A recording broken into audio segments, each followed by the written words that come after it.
Hi, I'm Patrick Hope, and welcome to Week 4 of your legislative update from the Virginia General Assembly. This has been another busy week here on Capitol Square here in Richmond, and I want to walk you through what's happened this week.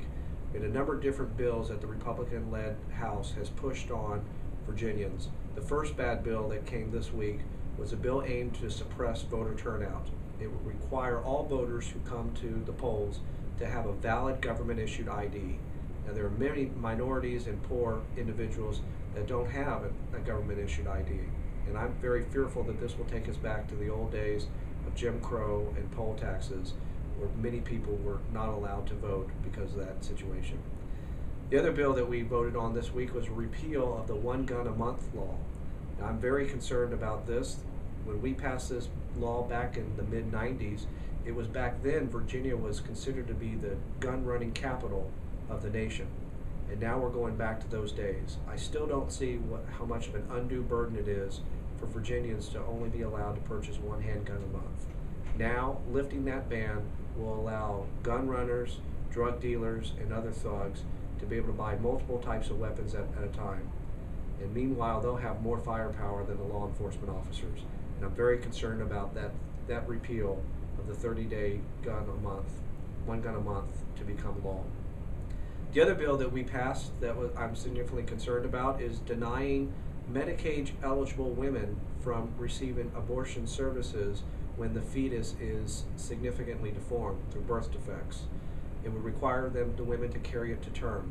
And I'm significantly concerned about what that outcome will have on the lives of these women having to carry the fetus to term and the cost that it will have on society as well. A number of the bills that I've been working on very intently this year came to the committee rather. The health insurance exchanges, which I'm trying to create through the Federal Health Care Reform Act in Virginia, were tabled because the governor and the Republicans don't feel like the time is right, and they want to wait until the Supreme Court has weighed in on the matter. Forget the fact that setting up an exchange will save a significant amount of money for Virginians as they're searching for the right insurance for their families. Another bill that came before committee that was unfortunately killed was an effort that I've been involved with for over a year now to study the solitary confinement population in prisons, to make sure that we are not putting people in segregation for too long, and to see what that does to their mental illness and their mental capacities while they're in segregation.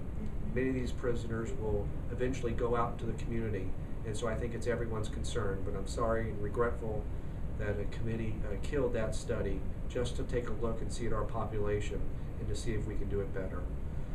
Another bill that was unfortunately killed was a bill that I put in to prohibit smoking in all public buildings. Right now, under current law, you can smoke in the Capitol and legislative buildings and judicial buildings. And I wanted to codify that prohibition in law. Unfortunately, that was also killed by the Republican-led House.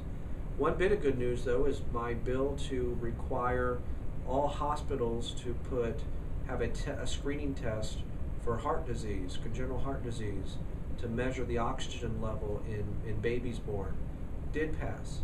And I'm hopeful that that will become law. That did pass the House last week, and I'm very pleased about that effort, and hopefully we'll be able to help kids and detect their congenital heart disease before it becomes a significant problem and get that treated right away. Well, that concludes this week's wrap-up for the Week 4 of the legislative agenda for the Virginia General Assembly. To follow more of my bills or to contact my office, please go to my website at www.hopeforvirginia.org. Once again, I'm Delegate Patrick Hope, and thanks for listening.